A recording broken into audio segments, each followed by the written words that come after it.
Welcome to Mishna study Masechet Eruvin Perek Aleph Mishnah Bet. Over here in this Mishnah, we're going to discuss how to make an alleyway fit for carrying. First thing is we either need to add the lehi or the korah, right? The lehi being the post or the korah, the cross beam, one or the other. That's Bet Hillel's opinion. We'll see it's going to be machloket over here in our Mishnah between Bet Shammai and Bet Hillel. Hechsher mavoy, right? Making the mavoy kasher, literally like susceptible to allow to be carried in it. We also have like kasher ochalim, right? When we say we make food, right? It makes it kasher to become tameh, right? It makes it susceptible to becoming tameh. Over here also we're making this, we're makshir the mavoy. We're making this mavoy acceptable now for carrying. So Bet Shammai omrim lehi vekorah.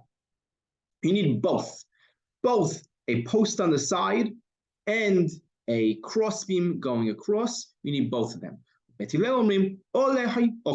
or the other, either a post or a crossbeam. Rabbi Eliezer is the third opinion. Says you need two posts on both sides of the entrance of the alleyway. Now, Mishum Rabbi Yishmael, right? The name of Rabbi Yishmael. One student said in front of Rabbi Akiva. By the way, the student was Rabbi Meir. He said in front of Rabbi Akiva, Bet Shammai agrees to Bet Hillel if we're talking about an alleyway that's less than 4 amot wide. Right? 4 amot wide. That's about 6 feet, right? Wide, right? Even Bet Shammai agrees that it's one or the other, right? Either a post or a crossbeam. What do they really argue on? When does Bet Shammai say you need both? From 4 to 10 amot wide. That's what Bet Shammai says you need both, and Bet Hillel says you need one or the other. Now, Amar Rabbi Akiva, Rabbi Akiva says no. They argued on both cases. Right? Whether it's less than 4 amot or more than 4 amot, they always argued. Now, it seems like Rabbi Akiva is saying the same thing as Tanakama. Right? And the Gemara is this, right? Rabbi Akiva Hainu Tanakama. It's the same opinion as Tanakama. And the Gemara says one of the opinions holds that if the mavoy is less than 4 tefachim, right? It's less than 4 tefachim, right? That's really small. That's what are we talking about? We're close to 8 inches, right? Then it doesn't need anything, not a lehi or a korah. And the other opinion holds that you would need one or the other, right? According to Bet Hillel, right? So that's and we don't know, right? The Gemara doesn't know who said what. If it was Rabbi Akiva who said it or Tanakama who said it, right? Who said what? We're not sure, but that's how they bring out the difference. What's important to know, just some important principles, and that is a mavoy that needs the lehi or the korah, according to Bet Hillel, right? That's when its length, right, is longer than its rohav, than its width, than its opening, right? So if its opening was let's say 8 amot, right? So its length is 10, 12 amot. That's what we're talking about when you need one over the other. But let's say it was squared. Its opening was 8 amot, its depth was 8 amot, it's an 8 by 8 squared off alleyway. Then, even according to Bet Hillel, it would need a lehi on both sides, right? Or one lehi that's 4 tefachim wide, right? You need one of the two. Similarly, if the hatzer, right? If you had a person in a courtyard whose length was more than its width, then it's similar to the mavoy, that it needs again a lehi or a korah, right? And then you allow it to be, you allow it to carry in everything, right? That's just important to mention.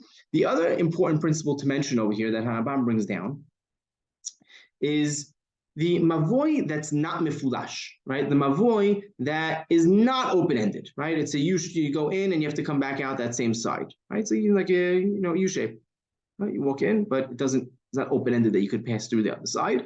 That has the status of a karmelit, right? It's a karmelit. If it was open to the Reshut Rabim on one side, this alleyway is considered a karmelit. Karmelit is not a Reshut Rabim and not a Reshut Yahid, right? It's this in-between domain. Right, we mentioned this in the beginning in our introduction to Masechet Shabbat. Now, if a person makes right? Now, there's two ways to making this alleyway allowed to carry in. Either you put the crossbeam, or you put the lehi, or you put that post. Now, what's the difference?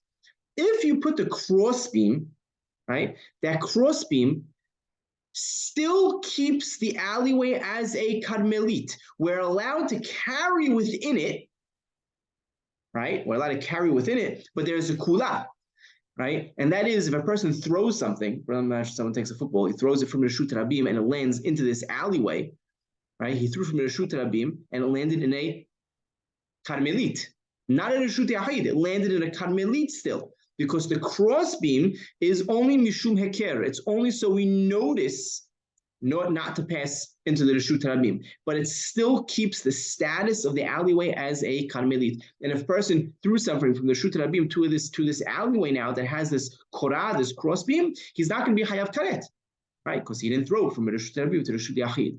Whereas though, if we put a post, a lehi, this will be different. The lehi, when we put a post, that already turns the alleyway into a Reshut Yachid.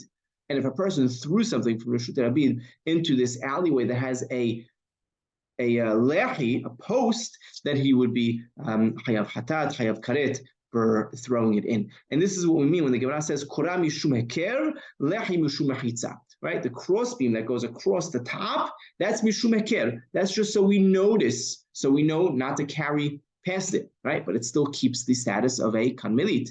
And the lehi is mishum mechitza, right? The post has the law of a mechitza. It's mamash a mechitza, mamash like a partition, and it turns that alleyway into a reshut hayachid. Now, halacha is not like it to be the Ezed. You don't need to have two lechis like we mentioned. And as we mentioned, the Talmid that we mentioned over here was Rabbi Meir, who said the name of Rabbi Akiva. Halacha is like Bet Hillel.